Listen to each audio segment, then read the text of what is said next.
Hey everyone, and welcome back to my channel. Today I thought we'd do a little bit of a Halloweenish video, and today I wanted to recommend you some spooky haunted house books. Haunted house books are probably some of my favorite books overall. I just really love a good story with like a haunting, a sentient house, something like that, like something going on with the place we live, the place we call home. It just has its like own tingle of fear, I guess. So I really enjoy that, and if you do too, I wanted to recommend you some of my favorite haunted house books today. So we're gonna start out with the classic, and that will be The Haunting of Hill House. Now, I came to this story after watching the TV show, and the TV show does take a lot of liberties. A lot of the characters are inspired by the book, but the whole plot is completely separate. And I knew that going into the book, and so I was very intrigued to see what this book is actually about. And we're following a young woman who hasn't had a life really up until this point, where she is invited to join a party of people at Hill House who kind of want to investigate the house. This is like the easiest way to describe it. And so they're just staying in the house and they're waiting for things to happen and see if anything goes on. And I think that this is just a very like clear cornerstone of this genre, and I really enjoyed reading it. I love Shirley Jackson's writing a lot. This was my second book by her, so I kind of knew what I was getting into. And yeah, I just really love this book. And if you have not checked it out yet, because maybe you don't trust the classics, I would recommend you go and do so. Next up is a book that is a little bit out there, but I really loved it, and that is Just Like Home. I really enjoyed this book on a very weird and disturbing level, and I can absolutely see that this is not a book for everyone. In this book, we follow a woman who goes back to her childhood home, and her father was a serial killer. Now, this is not a serial killer book. This is a book about family and a book about home and a book about the things we do to protect our family.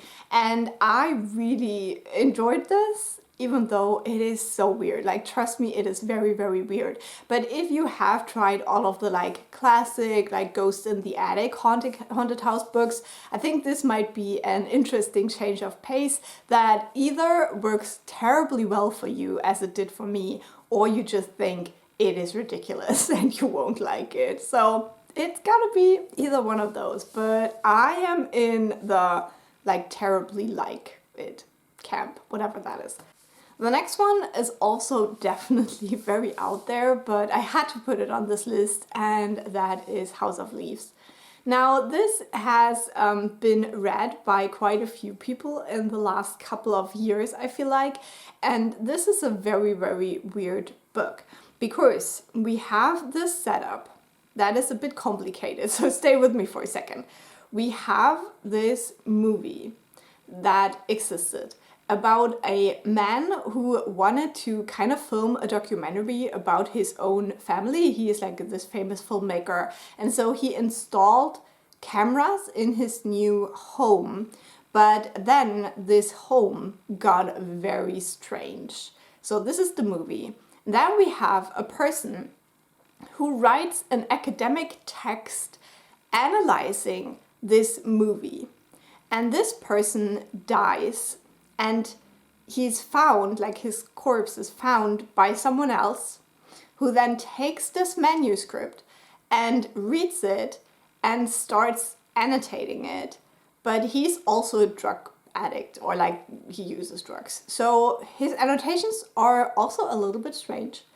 And that is the book. And that's basically what you're reading. You have this academic text, you have these footnotes, and you're reading about this movie. And all of these things are like very strange. They're all just very strange. And as you read on in the book, you're kind of descending into madness with the book. And there will be things where you have to turn pages, or you have to go to an appendix and read a part of that and stuff like that. So it is very strange, but I had a great time with that. And I must say, When I got to the end of this book, I got a terrible migraine, not because of the book, but I still decided to read the rest of the book, and that was like the wildest thing I've ever done. Like if you're already in that like migraine and then you read this book, it's pretty weird. Next, I want to recommend 2 books by the same author. The first one being Horrorstör by Grady Hendrix. This I really enjoyed. Again, this is not like your typical haunted house story. I have one of those on the list as well. But in this one, we are following basically a haunted IKEA. And this book, if you get the physical copy, is set up like an IKEA catalog, basically. And you are reading this story, and as it gets darker and darker, the like furniture that is presented to you gets darker and darker as well. And this is a little bit gimmicky, but I also really enjoyed the story. And what I really enjoyed about it is that it has a very like anti-capitalist point of view, which I always enjoy. And also we have a great main character who's just really down on her luck.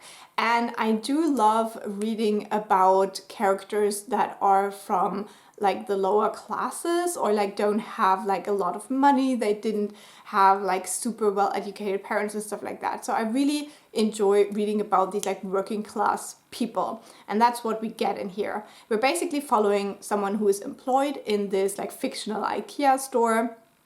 And she has to stay overnight with a coworker to figure out who is destroying their furniture in the night. The other book has received quite mixed reviews. Same author. We have How to Sell a Haunted House, and I just wanted to mention it quickly here because technically this is not a haunted house story, and so I would say, you know, tread careful. It has haunted house in the title, so I didn't want it completely left out of the video.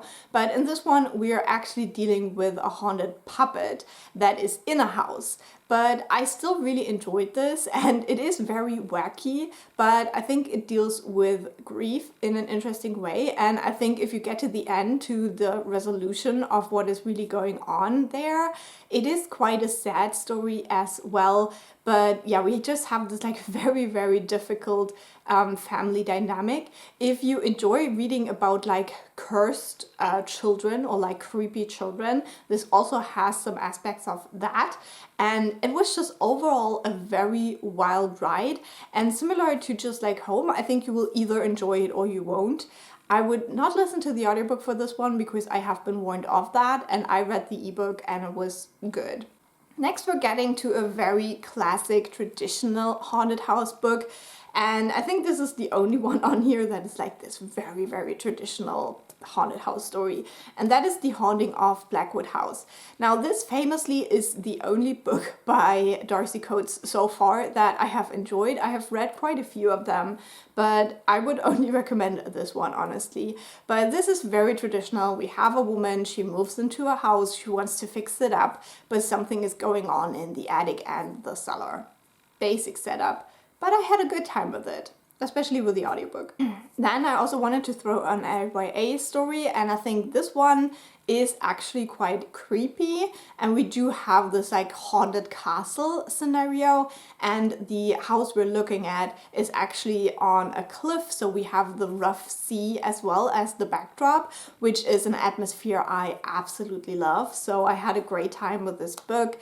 This is a retelling of the 12 Dancing Princesses, so we have a lot of daughters, and in this house the mother has passed away, and I think some of the sisters as well, as we start the story. And we're looking at one of the sisters who's trying to figure out why her family is dying. This also has like some dark fae-ish elements, like I don't want to give away too much, but if you like the creepy fairy tale things, then I think you will have a great time with this. But this also has more traditional ghosty things, so it is a great atmospheric read. And last but not least, I didn't want to finish this video without mentioning Kingfisher, because she's one of my favorite authors overall, but basically like horror and dark things authors out there. And so I wanted to mention A House with Good Bones. Now, this was not my favorite haunted house story. And again, the like haunting aspects of this aren't like really out there and creepy. I think it was quite easy to see what was going on, but if you like kind of like more plantish horror combined with this haunted house feeling, I think this might work really well for you. This also has a little bit of a lighter tone, so if you don't like the super scary settings, then I think this again might work well for you. And this one, we follow a woman who again returns to her childhood home, and her mom is acting really strange and everything is kind of off and wacky, and so she tries to figure out what is going on. Okay, so that is my list for some haunted house books I really liked. I would love to hear which haunted house books you recommend in the comments. Please let me know. I will also link some other spookier recommendation videos I did in the last couple of years. So if you have like more spooky things you wanna have recommendations for, you can go and check them out. I hope you have a lovely Halloween, and I will talk to you very soon. Bye!